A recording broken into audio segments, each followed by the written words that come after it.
এই মুহূর্তে ওয়েস্ট বেঙ্গলে ন্যাশনাল লেভেল কোনো এক্সাম অর্থাৎ ইউজিসি নেট বা সিএসআইআর নেট বা গেট এই বা অথবা ইকুইভ্যালেন্ট কোনো এক্সাম পাস ছাড়া কিন্তু পিএইচডি করা যাচ্ছে না।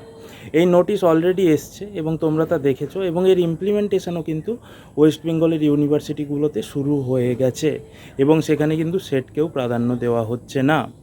তো যারা নেট জিআরএফ অলরেডি পাস করে আছো তাদের জন্য তো খুশির খবর, কিন্তু যারা সেট পাস করেছিলে এতদিন তাদের কিন্তু একটা হতাশার জায়গা রয়েছে এবং তারা এটা নিয়ে অনেকেই কেসে যাবে বলছে। জানি না তারা কি করবে, সেটা নিয়ে প্রশ্নচিহ্ন থাকছেই। আর বিষয়টা হলো পরবর্তী সিএসসির ক্ষেত্রে কি হবে, সিএসসির ক্ষেত্রে কি সেট পাসরা সুযোগ পাবে, সেটা নিয়ে কিন্তু একটা ধোঁয়াশা রয়েছে, সেটা এখনও ক্লিয়ার নয়। যদি সুযোগ পায় খুবই ভালো, যদি না সুযোগ পায় নেট জিআরএফদের জন্য কিন্তু একটা বিরাট অপরচুনিটি, তাদের কম্পিটিশান কমবে। কিন্তু যারা সেট পাস করে আছে একই কথা বলবো, তাদের ক্ষেত্রে কিন্তু এটা একটা হতাশার জায়গা তৈরি হবে। তো এরকম অবস্থায় একটা জটিলতা রয়েছে, যেটা প্রশ্ন থেকেই যাচ্ছে। তো তোমরা যদি কেউ কিছু জানো, কেউ কিছু ভাবছো, সেটা নিয়ে কমেন্ট করে জানাও নেক্সট সিএসসিতে কী হবে।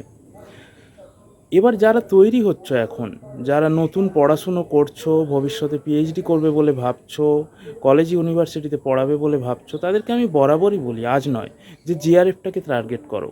অর্থাৎ তোমার টার্গেট যদি জিআরএফ হয়, তুমি নেট হয়তো পেয়েই যাবে বা জিআরএফও পেয়ে যেতে পারো, খুব অসম্ভব কিছু না।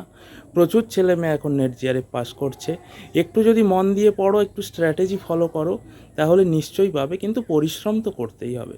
তুমি যদি ওয়েস্ট বেঙ্গলে বা ইন্ডিয়াতে বা ইন্ডিয়ার বাইরে যে কোনো জায়গায় ভবিষ্যতে পড়াশুনো করতে চাও, রিসার্চ করতে চাও, গবেষণা করতে চাও, সেক্ষেত্রে তোমাকে নেট জিআরএফ দিয়ে পিএইচডি করতেই হবে।